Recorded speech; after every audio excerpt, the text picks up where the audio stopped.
अस्सलाम वालेकुम and welcome back to another lab lecture. आज के लैब लेक्चर के अंदर हमने वीक 6 और 7 को कवर करना है।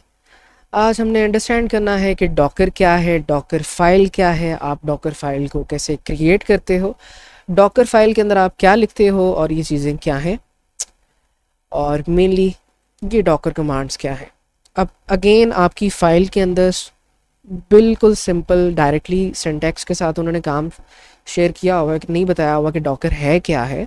तो पहले हम डिस्कस करते हैं, अंडरस्टैंड करते हैं कि डॉकर है क्या है और ये आपकी किस चीज़ के अंदर हेल्प करता है। So let's take a scenario कि आपका CS619 का प्रोजेक्ट है और आप अपने घर के अंदर अपने लैपटॉप के ऊपर अपना एक प्रोजेक्ट क्रिएट करते हो। आपके लैपटॉप के ऊपर विंडोज़ 10 इंस्टॉल्ड है, आपका पाइथन का प्रोजेक्ट है और आप अपने विंडोज़ 10 के अंदर पाइथन 3.10 इंस्टॉल करते हो। ठीक है, आप 3.10 के अंदर अपना प्रोजेक्ट क्रिएट करते हो। जैसे ही आपका प्रोजेक्ट बन जाता है, आप उस प्रोजेक्ट को असल में तो रियल लाइफ में तो ये होगा कि आप वही लैपटॉप अपना कैंपस लेके जाओगे अगर आपका वाइवा है। लेट्स से कि आप अपने प्रोजेक्ट को किसी ड्राइव पे अपलोड करते हो और आपका वाइवा जो होगा वो आपका कैंपस के कंप्यूटर पे होना है। ठीक है, अब कैंपस के कंप्यूटर पे ऊपर आप जाते हो, आप देखते हो कि वहाँ पे लेट्स से इसको यहाँ पे ले आते हैं, आप देखते हो कि वहाँ पे विंडोज़ 10 इंस्टॉल्ड है और वहाँ पे पाइथन का वर्जन 3.02 इंस्टॉल्ड। अब इससे होगा क्या, प्रॉब्लम ये आएगी जब आप अपना प्रोजेक्ट ड्राइव से डाउनलोड करोगे इसके अंदर और अपने प्रोजेक्ट को आप रन करोगे तो आपका प्रोजेक्ट क्रैश हो जाएगा। क्यों क्रैश हो जाएगा? वो चलेगा ही नहीं, क्योंकि आपके प्रोजेक्ट की डिपेंडेंसीज डिपेंड करती हैं 3.10 वर्जन की पाइथन पे और आपके कंप्यूटर के ऊपर जो कैंपस का पीसी है उसके ऊपर है 3.02। अब हो सकता है आपके सुपरवाइज़र आपको चांस दे दें कि बच्चे अपनी मर्ज़ी की आप पाइथन को डाउनलोड कर लो। हो सकता है कि आपको याद ही ना हो कि आपकी पाइथन ये वाली के ऊपर आपका प्रोजेक्ट बना हुआ है, या हो सकता है आपने प्रोजेक्ट किसी से बनवाया है। ठीक है, तो आपको फिर तो बिल्कुल ही कोई चांस नहीं है कि पता होगा। अब डॉकर आपकी ये प्रॉब्लम सॉल्व कैसे करता है? Docker as a middle man अंदर काम करता है और अपने प्रोजेक्ट को आप सिंपली एक डॉकर की फाइल के अंदर रन करते हो। सो डॉकर को समझते हैं। आपने प्रॉब्लम को देख लिया कि डिफरेंट लैपटॉप पे आपके डिफरेंट वर्जन्स इंस्टॉल्ड हैं। अगर आप एक ही चीज़ को डिफरेंट वर्जन्स के ऊपर रन करने की कोशिश करते हो तो आपका प्रोजेक्ट क्रैश हो जाता है। अब मान के चल लेते हैं कि आपने अपने लैपटॉप पे विंडोज़ 10 इंस्टॉल की, 3.10 के अंदर आपने अपना प्रोजेक्ट बनाया। प्रोजेक्ट जब बन गया उसको आपने ड्राइव पे अपलोड कर दिया, लेकिन अब इसमें ट्विस्ट ये है, आपने अपने ही कंप्यूटर के ऊपर, अपने ही लैपटॉप के ऊपर एक डॉकर फाइल क्रिएट की और उस डॉकर फाइल के अंदर आपने अपने प्रोजेक्ट को मूव कर लिया और इस डॉकर फाइल के अंदर अब आपने पाइथन को इंस्टॉल किया, पाइथन 3.10। अब अपने प्रोजेक्ट को आप इस ही डॉकर की इमेज के अंदर रन करते हो, इसी डॉकर की इमेज के अंदर। ठीक है, अब उस प्रोजेक्ट की बजाय आपने ये वाली डॉकर की फाइल लेके जानी है अपने कैंपस पीसी के अंदर, जिसके अंदर हम अज्यूम कर रहे हैं कि पहले से ही डॉकर इंस्टॉल्ड होगा। ठीक है, अब जब आप यहाँ पे अपनी डॉकर की फाइल को डायरेक्टली रन करोगे, डॉकर की इमेज को डायरेक्टली रन करोगे, तो ये सबसे पहले तो वो वाला पाइथन का वर्जन इंस्टॉल करेगा जो आपके प्रोजेक्ट के लिए आपको चाहिए और नेक्स्ट आपके प्रोजेक्ट को रन करेगा। अब कीप दिस इन माइंड, बेशक आपकी विंडोज़ 11 है, बेशक आपकी विंडोज़ 10 है, बेशक आपके कैंपस के ऊपर लिनक्स इंस्टॉल्ड है या मैक ओएस है, ये चीज़ें अब मायने नहीं रखती, आपका प्रोजेक्ट रन होगा ही होगा। ठीक है, क्योंकि आपकी जो डॉकर की इमेज है उसके अंदर आपने करेक्ट पाइथन की वर्जन बताई है जिसके ऊपर आपकी सारी डिपेंडेंसीज डिपेंड करती हैं। ठीक है, तो आपकी जो प्रोजेक्ट रनिंग की प्रॉब्लम पहले आ रही थी जिसकी वजह से आपका प्रोजेक्ट क्रैश हो रहा था, वो अब नहीं आएगी। ठीक है, तो डॉकर करता क्या है? डॉकर आपके ऑपरेटिंग सिस्टम के दरमियान एक मिडल मैन है जिसके अंदर आप अपनी सारी डिपेंडेंसीज को इंस्टॉल करते हो, राइट डिपेंडेंसीज को जिसके ऊपर आपके प्रोजेक्ट डिपेंड करते हैं, और फिर डायरेक्टली उसी डॉकर की फाइल को आप दूसरे कंप्यूटर के अंदर रन कर सकते हो। आपको आपकी पाइथन के वर्जन को, आपको आपकी लैंग्वेज के वर्जन को या आपकी डिपेंडेंसीज को याद रखने की ज़रूरत नहीं है। यहाँ पे सिर्फ हम पाइथन की बात कर रहे हैं, लेकिन असल में अगर लेट्स से आपका मशीन लर्निंग का प्रोजेक्ट है तो आपको आपके टेंसर फ्लो का वर्जन भी पता होना चाहिए, आपके मशीन लर्निंग मॉडल का वर्जन पता होना चाहिए कि वो किस मॉडल के ऊपर बना हुआ है, तो वो सारी चीज़ें आती हैं। तो डॉकर फाइल आपको इसमें हेल्प करता है। फर्स्ट स्टेप आपका क्या होगा प्रैक्टिस के अंदर, हम फर्स्ट ऑफ ऑल देखेंगे कि लिनक्स के वर्चुअल बॉक्स के अंदर या लिनक्स के एनवायरनमेंट में आप डॉकर को इंस्टॉल कैसे करते हो, फिर हम देखेंगे कि डॉकर की फाइल आप कैसे क्रिएट करते हैं। तो इसके लिए हम अपने वर्चुअल बॉक्स को ओपन करते हैं। जैसे ही आपका वर्चुअल बॉक्स ओपन हो जाता है, आपने टर्मिनल को ओपन कर लेना है, और टर्मिनल को ओपन करने के बाद आपने सिंपली गूगल पे जाना है और यहाँ पे आपने सर्च करना है डॉकर उबंटू। ठीक है, जो ये वेबसाइट लिखी है जिसका टेक्स्ट है install Docker engine on Ubuntu, ये आपने ओपन करना है। इट्स बेटर कि आप यहाँ से ये लिंक कॉपी करें और वर्चुअल बॉक्स के अंदर आके फायरफॉक्स को ओपन करके इसके अंदर ये लिंक आप रन करें, ताकि आपको कॉपी वगैरह करने के अंदर प्रॉब्लम ना हो। नेक्स्ट आपने क्या करना है, अब थोड़ा सा यहाँ पे वेबसाइट के अंदर नीचे आओगे ना, तो यहाँ पे लिखा हुआ है install using APT repository. APT क्या है, जो सूडो एपीटी हम करते हैं ना, जो ये वही है, ये पैकेज मैनेजर। हमने इसके ज़रिए डॉकर को अपने उबंटू के अंदर इंस्टॉल करना है। फर्स्ट ऑफ ऑल 2 स्टेप हैं इसके। आपने फर्स्ट ऑफ ऑल डॉकर की जो है अपने उबंटू के अंदर आपने इंसर्ट करनी है। उसके बाद एपीटी की रिसोर्सेज का एक्सेस आपको चाहिए।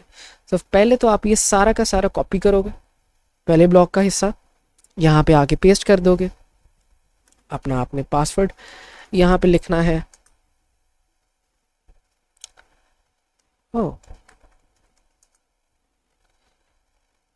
जैसे ही आप एंटर करोगे तो इसकी इंस्टॉलेशन स्टार्ट होगी, जिसके अंदर आपकी बेसिकली रिपो अभी इसके अंदर पुट ऑन होगी।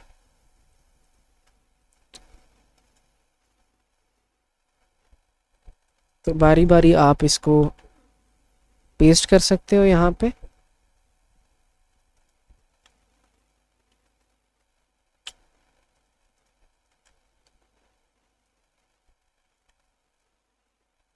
और लास्ट पे आपने इसके रिपॉजिटरी को एक्सेस दे देना है, एंटर करेंगे और फिर एक दफ़ा अपने उबंटू को आप अपडेट कर लोगे। अब आप इस काबिल हो गए हो। ये पहले ब्लॉक का मकसद सिर्फ ये है कि आपकी एपीटी की कॉन्फ़िगरेशन के अंदर आपने डॉकर का एक्सेस मांग लिया। ठीक है, अब आप अपनी एपीटी के ज़रिए डॉकर की सारी फाइल्स को इंस्टॉल कर सकते हो। तो पहले ब्लॉक के अंदर आपने अपनी एपीटी को कॉन्फ़िगर किया, रिपॉजिटरी को। उसके बाद आपने यहाँ से ये नीचे वाली कमांड को कॉपी करना है और इधर आके सिंपली पेस्ट कर देना।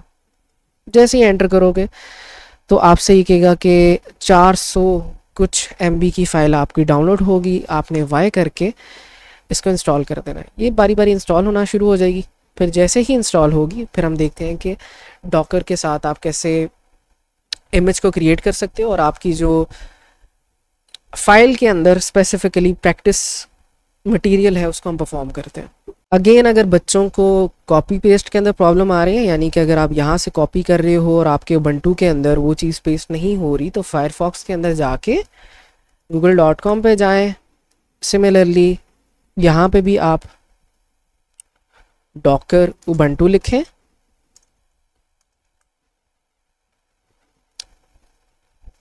पहली वेबसाइट पे जाएं और यहाँ से फिर आप चीज़ों को कॉपी पेस्ट करें। ठीक है, बिकॉज मैंने अपनी साइट पे सेटअप किया हुआ है कि मैं ड्रैग ड्रॉप कर सकता हूँ क्लिपबोर्ड से। आपकी साइट पे मे बी वो चीज़ सेटअप ना हो, तो आप उबंटू के अंदर ही फायरफॉक्स को ओपन करके, वेबसाइट को ओपन करके यहाँ से कॉपी पेस्ट करें चीज़ें। ठीक है, टर्मिनल के अंदर, ताकि आपको कोई प्रॉब्लम ना आए। अब जैसे ही आपकी इंस्टॉलेशन कंप्लीट हो जाएगी तो आपने अपने डॉकर के वर्जन को चेक करना है, जिससे आपको पता लग जाएगा कि डॉकर इंस्टॉल हुआ भी है कि नहीं। ठीक है, तो आपने यहाँ पे लिखना है sudo docker वर्जन। राइट, तो यहाँ पे आ रहा है कि डॉकर की 28.1 वर्जन आपके उबंटू के अंदर, आपके लिनक्स के अंदर इंस्टॉल हो चुकी है। अब नेक्स्ट हम चलते हैं अपनी एक्सरसाइज के ऊपर। ये जो यहाँ पे नीचे आपके सर ने आपको एक्सरसाइज दी हुई है, ये कैसे परफॉर्म करनी है। उन्होंने कहा है क्रिएट ए डॉकर फाइल। ठीक है, हम एक डॉकर फाइल क्रिएट करेंगे, उसके अंदर ये सब कुछ अपने जो सा है पेस्ट करना है एंड ऑल दीज थिंग्स, और फिर बेसिकली इसको रन करना है। तो यहाँ पे फर्स्टली वो कह रहे हैं make a directory where Docker file will be stored. C1 नाम की डायरेक्टरी बनाना है और C1 नाम की डायरेक्टरी के अंदर आपने जाना है, उसके बाद एक डॉकर फाइल क्रिएट करनी है जिसके अंदर ये सब कुछ पेस्ट किया जाएगा। ठीक है, सो लिनक्स के ऊपर आते हैं। डेस्कटॉप के ऊपर हम C1 नाम का फोल्डर बनाते हैं और उसके अंदर जाते हैं।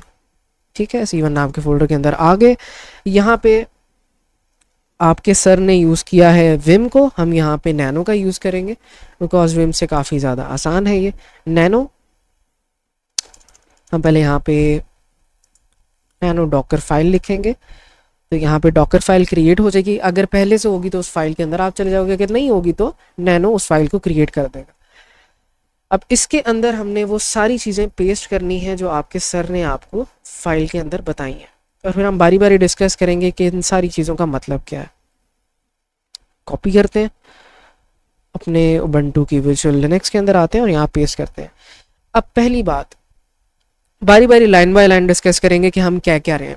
हमने डिस्कस किया कि डॉकर क्या है, आपका एक kind of mini operating system है जो आपके प्रोग्राम को रन करता है आपके ऑपरेटिंग सिस्टम के सेपरेटली। ठीक है, और डॉकर आपके ऑपरेटिंग सिस्टम से इंडिपेंडेंट है, ये चीज़ आपने याद रखनी है। इंडिपेंडेंट है, इसी वजह से डिफरेंट ऑपरेटिंग सिस्टम्स पे, डिफरेंट पाइथन के वर्जन्स पे आप अपने प्रोग्राम को सक्सेसफुली रन कर सक रहे हो। हम यहाँ पे कह रहे हैं कि जो मेरा डॉकर इमेज होगा वो उबंटू 22.04 की इमेज को यूज़ करेगा एज अ बेस, और वर्चुअल यूनिवर्सिटी ऑफ पाकिस्तान हमारे ऑथर हैं। ठीक है, यानी कि वर्चुअल यूनिवर्सिटी ऑफ पाकिस्तान ये चीज़ मेंटेन कर रही है। यहाँ पे मैं अपना नाम भी लिख सकता हूँ। ठीक है, तो मेंटेनर का मतलब सिंपली ऑथर है कि ये फाइल कौन क्रिएट कर रहा है। ठीक है, तो यहाँ पे मैं अपना नाम भी लिख सकता हूँ। फिर environment variable DBN front end non interactive, इसका मतलब क्या है कि जब आपकी डॉकर की फाइल कोई दूसरा बंदा रन कर रहा होगा तो ये जो आ रहा होता है ना कि इंस्टॉलिंग, फिर वो वाई पूछता है आपसे, ये सारी चीज़ें जो आती हैं ये सब चीज़ें वहाँ पे उस बंदे को शो ना हो। ठीक है, उसका जो फ्रंट एंड है या उसका जो ग्राफिकल यूज़र इंटरफेस है वो क्लीन रहे। फिर हम कह रहे हैं कि जब आपकी इमेज रन होगी तो आपने इस कमांड को रन करना है, और इस कमांड के अंदर हम क्या कह रहे हैं कि आपने जब भी कोई आपकी इमेज रन करता है तो आपने उबंटू के सर्वर को इंस्टॉल करना है। ठीक है, अब उबंटू का सर्वर आई सजेस्ट कि आप इसका यूज़ ना करें, ये 400-500 MB का होगा। तो हम कह देते हैं कि जब भी कोई भी हमारी डॉकर की फाइल को रन करे तो पाइथन 3 को इंस्टॉल कर दो। ठीक है, और फिर हम कह रहे हैं कि पोर्ट नंबर 2022 जो हमने पिछले लेक्चर के अंदर डिस्कस की थी, इसको हम एक्सपोज कर रहे हैं कि SSH इसका यूज़ कर सके। इसके अंदर हम एक और चीज़ ऐड करते हैं कि जब हमारी डॉकर की इमेज रन हो इन फ्यूचर तो वो कुछ प्रिंट करे, ऑटोमेटिकली किसी प्रोग्राम को कॉल करे। सो उसके लिए हम यहाँ पे इस कमांड का यूज़ करेंगे। इसके अंदर हम क्या कह रहे हैं, इस लास्ट लाइन का मतलब सिंपल ये है कि जैसे ही आपकी डॉकर की इमेज रन हो और सारे प्रोसेसेस कंप्लीट हो जाएं तो आपने सिंपली एक चीज़ प्रिंट करनी है, वेलकम टू IT601P और डॉकर लेसन। ठीक है, अब इसको अगर आपने सेव करना है तो Ctrl+O दबाओगे, आप एंटर दबाओगे और Ctrl+X से आप एग्जिट कर दोगे।